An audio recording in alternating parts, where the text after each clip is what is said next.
v imenu društva, ki me je zaprosilo, da vodim to preskonferenco in da vam tudi predstavim te, ki bomo strokovno predstavili vse, kar je povezano z možgansko kopjo. Jaz sem Janez Stremlin namreč. Goste, ki boste pa so strokovni gosti in tisti, ki vejo največ o tem področju, pa so profesor dr. Žvanova in seveda dr. Milošević, specialisti prav za področje možganskih kapij. In bi jaz predlagal, da gremo tako po vrsti in da vam na najbližje, na enostaven način, vendar kompleksno predstavimo delovanje tega državnega projekta v zvezi z možgansko kopjo.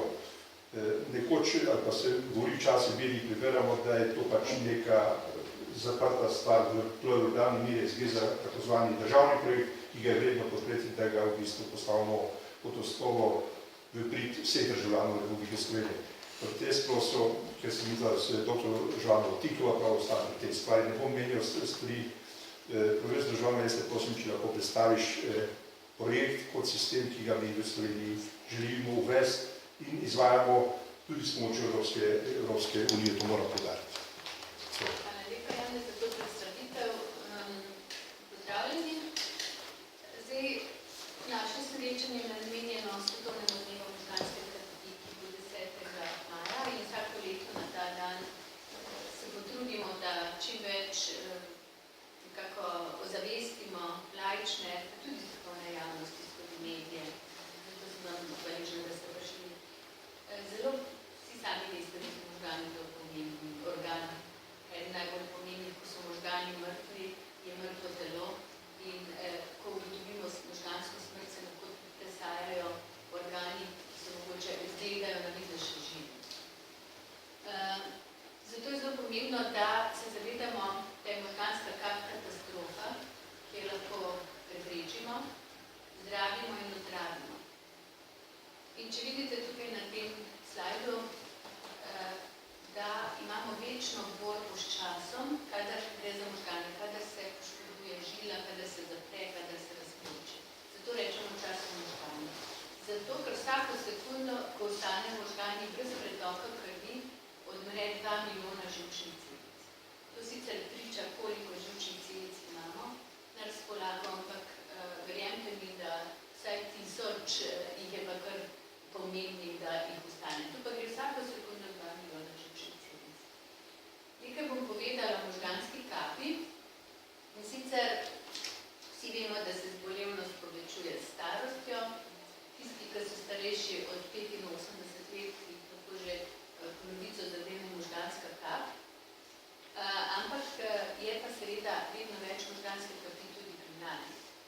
Na eni strani mogoče zaradi tega, ker imamo boljšo diagnostiko in prepoznamo možgansko kap tudi pri mladem. Včasih tega mnenja ni bilo in so bili vsi mnenja, da je možganska kap rezervirana prav za stare.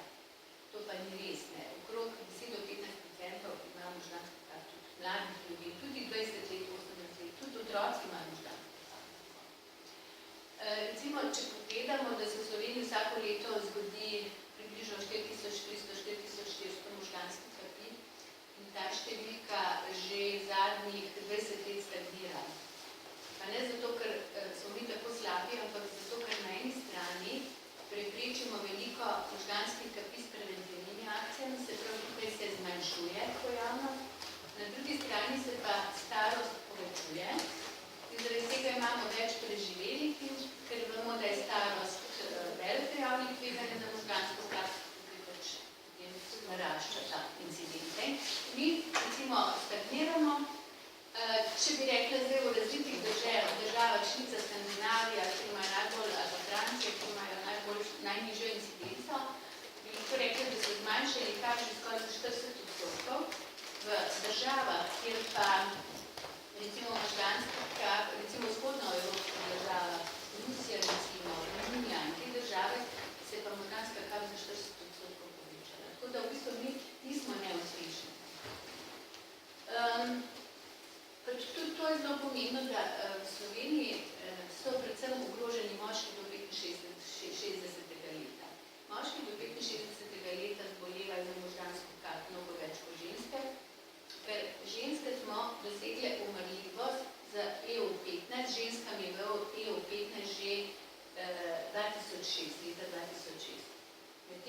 moški še vedno skoraj 10 let prej umirajo, kot pa evropski moški. Govorimo o teh prvih evropskih državah. Zato je to opozorilo seveda zelo pomembno, da ga prenašamo tudi skozi medije, da mlajši ko je človek, da daljša je onesposobljenost, seveda, če preživi, pa so zaradi tega stroški tudi toliko večji, ker je možganska kap prva po invalidnosti na svetu. Bolezen, ki je prva po invalidnosti in tretja po umrljivosti. In če bi v Sloveniji zmanjšali umrljivost zaradi možganske kapi na umrljivost ljubljanske regije, bi jo povsod zmanjšali za 35%. To je ogromen procent. Da je prav ta ideja, bom šla nazaj z tem, potem bo potem kasneje govoril dr. Zupan, prav ta ideja, da bi v bistvu to umrljivost zmanjšali, pa zmanjšali invalidnost in da bi bil ta čas reaktivni čim hitrejši, pričeli na tem projektu skupaj z Ministrstvom za zdravje realizirati oziroma implementirati mrežo telekapi v Sloveniji, mreža telekap. To je republiška mreža telekap, ki danes povezuje 12 bolnišnic. Dva UKC-ja, mariborski in ljubljanski. V ljubljanskem je center za telekap, kjer konzultiramo celo Slovenijo in praktično zdravimo pacijente po vsej Sloveniji. Na zadnje konec maja se nam bo pridružila še splošna bolnišnica Ptuj, tako da bomo praktično pokrili s to mrežo vso Slovenijo in pogledajte, vse skupaj gravitira bolj proti Štajerski regiji in Mursko-Soboški regiji, ker je tam oskrbljenost in pa umrljivost in pa zbolevnost zaradi možganske kapi mnogo večja kot pa recimo na Primorski regiji. Tako da to bom kasneje povedala. Zdaj, dejavnike tveganja vsi poznate. Zelo pomembno je, da jih neprestano poudarjamo. Res jih vsa društva, preventivna društva, recimo naše društvo za preprečevanje možganskih in žilnih bolezni, pa društvo za cerebrovaskularne bolezni, pa društvo za srce, neprestano propagira, ampak zaradi tega smo mi tudi zmanjšali incidenco oziroma smo hvaležni temu propagiranju, da je ostala incidenca nizka. Najbolj pomembno je tukaj prebolela možganska kap in tranzitorna iskemična ataka. To je prehodni iskemični napad. To je tedaj, ko se zgodi opozorilo. Približno 25% pacijentov ali pa še več ima pred veliko kapjo opozorilo. Znake prave kapi, ampak temu rečemo, zato ker se simptomatika izboljša v 24 urah ali pa ponavadi že v nekaj minutah, da je to prehodni iskemični napad. In te dve bolezni sta največji dejavnik tveganja za možgansko kap. Zelo pomembna dejavnik tveganja je tudi atrijska fibrilacija. Atrijska fibrilacija je zdaj zelo popularna, zato ker je odgovorna za približno 25% možganskih kapi in ker vemo, da imamo nove antikoagulance, nova zdravila, ki lahko skoraj do 70% zmanjšajo pojavnost možganskih kapi, če pacient ta zdravila jemlje. Potem so pa ti klasični dejavniki tveganja, ne smemo pozabiti zvišenega krvnega tlaka. Ogromno ljudi ima zvišen krvni tlak in se tega ne zaveda, oziroma ve, da ima visok krvni tlak, pa ne ve, da mu škoduje. Zato rečemo, da je večen krvni tlak morilec, jih je ubijalec. Možganska kap ni samo ena bolezen. Poglejte, koliko je v bistvu vrst možganskih kapi. Na eni strani imamo krvavitve, na drugi strani imamo ischemije, to so tiste kapi, kjer se žila zamaši. Potem so pa razni mehanizmi, ki povzročajo te zamašitve ali krvavitve. In tukaj ta zadnji stopec, še vidite, tukaj je možganska kap pri mladih, tudi migrena, gledajte, je v bistvu lahko vzrok, potem razslojitev notranje žilne stene, tudi pri mladih zelo pogosto mamila, tudi potem pa recimo ta kriptogena kap, ki je pa 30%, to pa pomeni, da mi nismo ugotovili vzroka za možgansko kap. V resnici pa nekje vzrok obstaja in v bistvu to je tisto področje, ki bi ga mogli še bolj razdelati in ugotoviti pri vsakem pacientu, katera je možganska kap, da jo lahko smiselno zdravimo. Tu imate malo slikanje te možganske kapi, recimo tukaj gre za eno veliko možgansko krvavitev, tukaj gre ta, da se razpoči aneurizma, se kri razvije po teh prostorih, kjer teče likor, to je ta tekočina, kjer možgani plavajo. Tukaj gre za en infarkt možganski,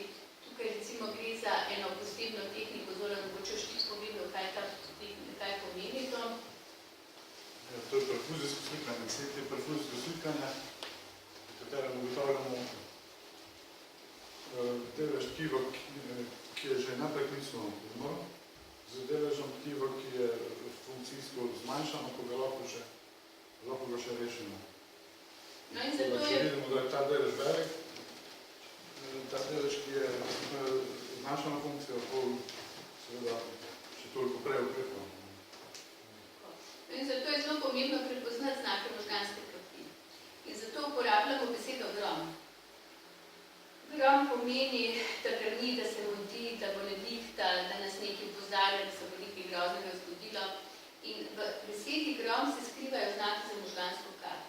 G govor, prizadetje govor, R roka, prizadeta roka, se pravi roka nam okromi, lahko tudi noga na isti strani. O obraz, to pomeni, da potegne ustni kot na isti strani obraza okromi. In pa M, mudi se, minuta, takrat je treba nemudoma poklicati številko 112 in bojo prišli reševalci z modrimi lučmi, da bodo pacienta pripeljali v prvo bolnišnico, v kateri v teh partnerskih bolnišnicah mreže TLK, po kateri govoril dr. Zupan, da se takoj zgodi zdravljenje s tromolizo, to pomeni, da pacient dobi zdravilo v veno, da se krvni strdek lahko raztopni. Prej, ko bomo to naredili, to zdravljenje, manj bo imel pacient posledic. Nekateri bodo lahko šli drug dan že peš domov, nekateri bodo imeli manjše posledice, se pravi oškodovanosti za možganske kapi, zaradi možganske kapi, pri nekaterih pač tudi ne bomo uspešni. Ampak to zdravljenje tromboliza je sigurno učinkovito zdravljenje in prej, ko se zdravi, boljši je izid in je treba dajati v posebnem protokolu prav vsakemu pacientu, ki je doživel ishemično možgansko kap oziroma možganski infarkt. In zato je to zelo pomembno, da pomeni možganska kap urgentno stanje v medicini. To smo dolgo časa potrebovali, da smo to dosegli, to mnenje, to gledanje med ljudmi in časa za trombolizo ima pacient samo 4,5 ure. Se pravi, znotraj 4,5 ure moramo zdraviti, da smo lahko učinkoviti. Potem imamo pa še druga napredna zdravljenja, o tem bo kasneje spregovoril dr. Milošević, bi pa jaz kar predala besedo dr. Zupanu, ki bo govoril o tej naši republiški mreži za TLK, ki je državnega pomena, preko te mreže zdravimo strokovnjaki v Sloveniji in pokrivamo 7 vaskularnih nevrologov, na zaenkrat pokriva kompletno Slovenijo. 12 partnerskih bolnišnic, tudi paciente v naši urgenci, v urgenci nevrološke klinike. Tako da, ko bo kasneje pokazal rezultate, boste tudi videli, kako se vključujejo pacienti v to. Bistveno pa je, da imajo vsi pacienti enake možnosti za zdravljenje, da dobijo najhitrejše možno zdravljenje, to je s trombolizo, in ko se identificira, da tromboliza ni bila uspešna in da ima bolnik možnosti še naprednega zdravljenja, takrat ga z modrimi lučmi pripeljejo v naš center ali pa mariborski, kjer se potem dogaja to napredno zdravljenje, kjer izvlečejo strokovnjaki krvni strdek in tukaj dr. Milošević, ki je prvi, ki je to prvi začel delati. Tako da, Matija, te kar prosim, da začneš. Ja, malo boš mogel stati. Veš kaj, noč ti kar o tem govori, pa tudi pošlo pa naprej na rezultate. Lep pozdrav od moje strani. Še tudi to stane. Še boljše slišati boljše. Lep pozdrav tudi z moje strani. Tija Zupan in moje ime iz Nevrološke klinike prihaja. Ja, se pravičujem za zamudo, ker so... Doktor, lahko se vidite brez vprašanje, nas med motilo, ker vas snemam, da bi nam odgovarjali, da vas imamo v kadru. Če vas ne izvolite. Kar mirno. Skratka, prihajam z Nevrološke klinike. Na začetku sem se malo bolj resno ukvarjal s terapeuta, ki ne zaradi tega, ker imamo pač določene prerazporeditve dela, ampak mislim, da se bomo tudi malo spremenili. Skratka, moj namen je predstaviti izvajanje projekta TLK, ki se odvija od 15. septembra lani. Dokaj uspešno glede na to, da se je zadeva pravzaprav še dobro tekla, čeprav pogoji, kateri poteka se že zdaj več niso nadaljni, ali pa so zelo zdaj slabši, kot so bili takrat, ko se je projekt postavil na noge. Namen naše mreže je, kot je bilo že uvodno rečeno, pomagati kolegom, zdravnikom,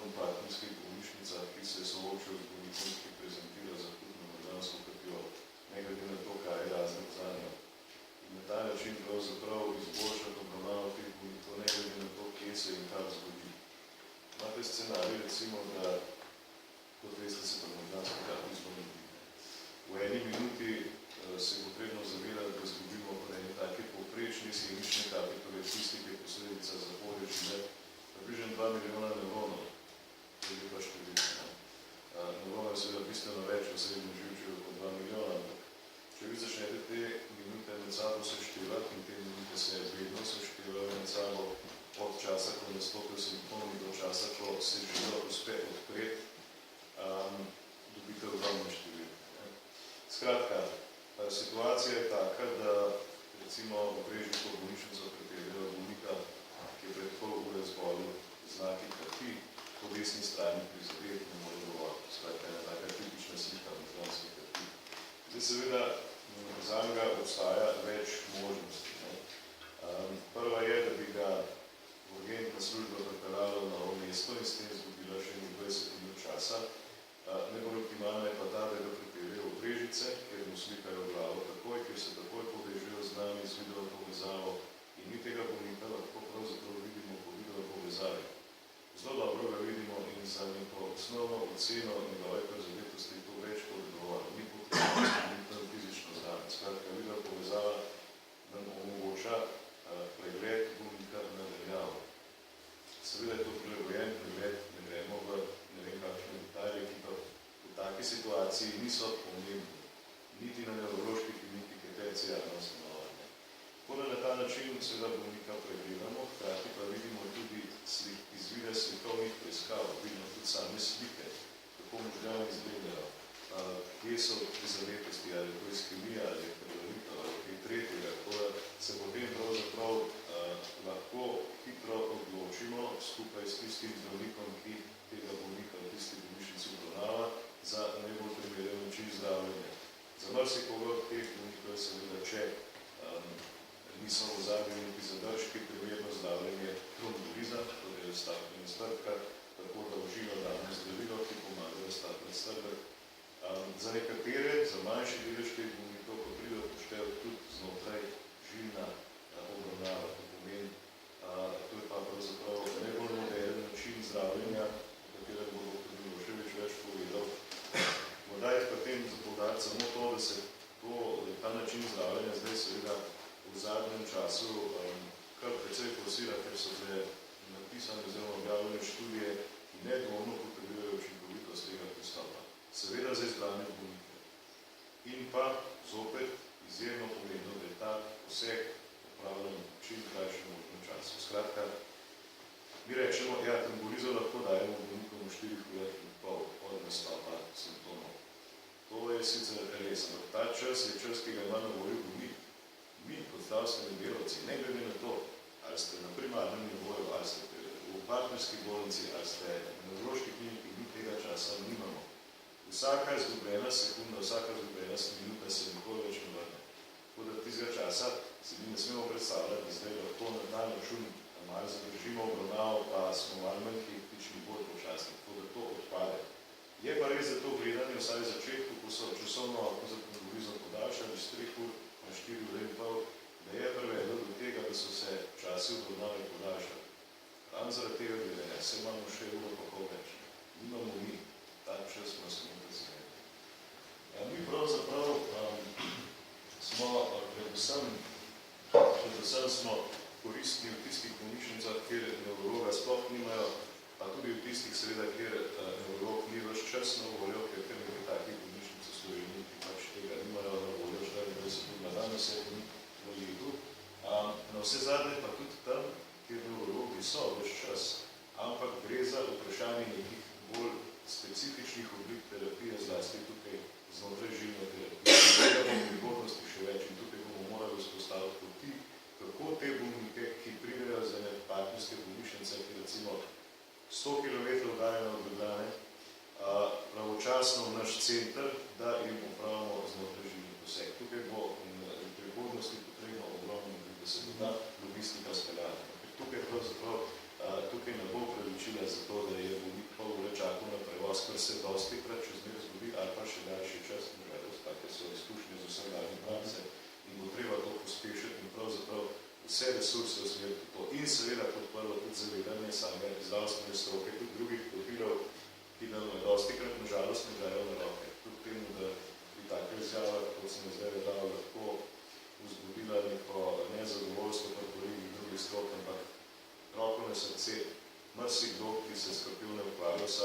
ne zaveda, kako hudičevo je pomembno čas pri tem. Dejansko ne. In to je lahko pogubno. Kljub temu, da imajo dobro namen. Zdaj seveda tudi zgoraj na navedenih nekaj ciljev mreže TLK. Eden od njih je seveda tudi ta, da bi čim večje število bolnikov zdravili bliže domu.